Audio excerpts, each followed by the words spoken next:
Hello നമസ്കാരം, welcome back to make studio.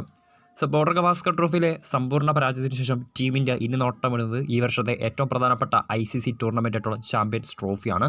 നമുക്കറിയാം, അടുത്ത മാസം ഫെബ്രുവരി 19 മുതൽ പാകിസ്ഥാനിൽ വെച്ചാണ് ഇത്തവണ ചാമ്പ്യൻസ് ട്രോഫി നടക്കാൻ പോകുന്നത്. നേരത്തെ തന്നെ അതിനെ സംബന്ധിച്ചുള്ള അപ്ഡേറ്റുകളൊക്കെ വന്നിട്ടുണ്ടായിരുന്നു. ഇതോടെ പാകിസ്ഥാനിൽ നടക്കുന്ന ചാമ്പ്യൻസ് ട്രോഫിയിൽ ഇന്ത്യയുടെ മത്സരങ്ങൾ ന്യൂട്രൽ വെന്യൂ ആയിട്ടുള്ള ഹൈബ്രിഡ് മോഡലിൽ ദുബായിൽ വെച്ചായിരിക്കും ടീം ഇന്ത്യയുടെ മത്സരങ്ങൾ ഷെഡ്യൂൾ ചെയ്യപ്പെട്ടിട്ടുള്ളത്. ഇപ്പോഴത്തെ ചാമ്പ്യൻസ് ട്രോഫിയുടെ സ്ക്വാഡ് അപ്ഡേറ്റുകളെ കുറിച്ചുള്ള നിർണായകമായ വിവരങ്ങൾ ഇപ്പോൾ പുറത്ത് വന്നുകൊണ്ടിരിക്കുകയാണ്. നേരത്തെ വന്ന അപ്ഡേറ്റ് പ്രകാരം ജനുവരി 12 മുൻപ് ടീമുകൾ ചാമ്പ്യൻസ് ട്രോഫിക്കുള്ള തങ്ങളുടെ ഒഫീഷ്യൽ സ്ക്വാഡ് അനൗൺസ് ചെയ്യേണ്ടതുണ്ട്. ജനുവരി 12 നമുക്ക് കൃത്യമായി അറിയാൻ സാധിക്കും ടീം ഇന്ത്യയുടെ ചാമ്പ്യൻസ് ട്രോഫി സ്ക്വാഡിൽ ആരൊക്കെ ഉൾപ്പെട്ടിട്ടുണ്ടാകുമെന്നത്. ഇപ്പോൾ ടീം ഇന്ത്യയെ സംബന്ധിച്ച് ചാമ്പ്യൻസ് ട്രോഫിക്കുള്ള ടീം ഇന്ത്യയെ സംബന്ധിച്ചുള്ള സ്ക്വാഡിനെ സംബന്ധിച്ചുള്ള ചില ലേറ്റസ്റ്റ് അപ്ഡേറ്റുകൾ ഇപ്പോൾ ദേശീയ മാധ്യമങ്ങൾ പങ്കുവച്ചിരിക്കുകയാണ്. അതെന്തൊക്കെയാണ് നമുക്കൊന്ന് പരിശോധിക്കാം. വീഡിയോയിലേക്ക് പോകുന്നതിന് മുമ്പ് കൂടുതൽ കായിക വാർത്തകൾ കൊണ്ട് ചാനലൊന്ന് സബ്സ്ക്രൈബ് ചെയ്തേക്കാം. അപ്പോൾ ബെല്ലൈക്കണിലെ ഓൾ എന്ന ഓപ്ഷൻ കൂടി ഒന്ന് എനേബിൾ ചെയ്ത് വെച്ചേക്കാം. നിലവിൽ പുറത്തു വരുന്ന റിപ്പോർട്ടുകൾ പ്രകാരം ചാമ്പ്യൻസ് ട്രോഫിയിൽ യശസ്വി ജയ്സ്വാൾ ഇന്ത്യയുടെ ബാക്കപ്പ് ഓപ്പണറായി ടീമിൽ ഇടം നേടിയേക്കും.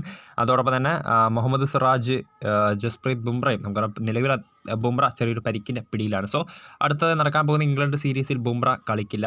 അതിനുശേഷം ചാമ്പ്യൻസ് ട്രോഫിയിലായിരിക്കും താരം തിരികെ മടങ്ങിയെത്തുക. സിറാജും ബുംറയും 11 ചാമ്പ്യൻസ് ട്രോഫിക്കുള്ള ഇന്ത്യൻ സ്ക്വാഡിൽ ഇടം നേടിയേക്കും. അതോടൊപ്പം തന്നെ നീണ്ട കാലമായി പരിക്കിൻ്റെ പിടിയിലുള്ള മുഹമ്മദ് ഷമി അദ്ദേഹത്തിന് റിട്ടേൺ നടത്താൻ പോകുക ചാമ്പ്യൻസ് ട്രോഫിയിലൂടെ ആയിരിക്കുമെന്ന് നിർണായക അപ്ഡേറ്റ് ഇപ്പോൾ ന്യൂസ് 18 പങ്ക് വെച്ചിട്ടുണ്ട്. നമുക്കറിയാം, ബോർഡർ ഗവാസ്കർ ട്രോഫിയിലും അദ്ദേഹത്തിന് പരിക്ക് മൂലം കളിക്കാൻ സാധ്യത. റിക്കവറി പ്രോസസ്സിലുള്ള താരം ചാമ്പ്യൻസ് ട്രോഫിയിൽ തിരികെ സ്ക്വാഡിൽ എത്തുമെന്നാണ് നിലവിൽ ന്യൂസ് 18 റിപ്പോർട്ട് ചെയ്യുന്നത്. അതോടൊപ്പം തന്നെ വാഷിംഗ്ടൺ സുന്ദറും അർഷ്ദീപ് സിംഗും ചാമ്പ്യൻസ് ട്രോഫിക്കുള്ള സ്ക്വാഡിൽ ഇടം നേടിയേക്കും.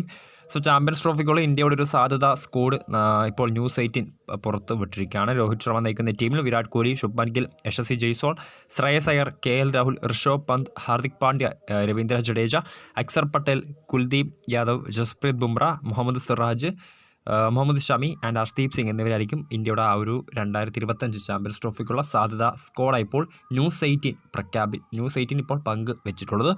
വീഡിയോ ഇഷ്ടപ്പെട്ട ലൈക്ക് ചെയ്യുക, ഷെയർ ചെയ്യുക. കൂടുതൽ വാർത്തകൾക്കായി ചാനൽ സബ്സ്ക്രൈബ് ചെയ്യുക.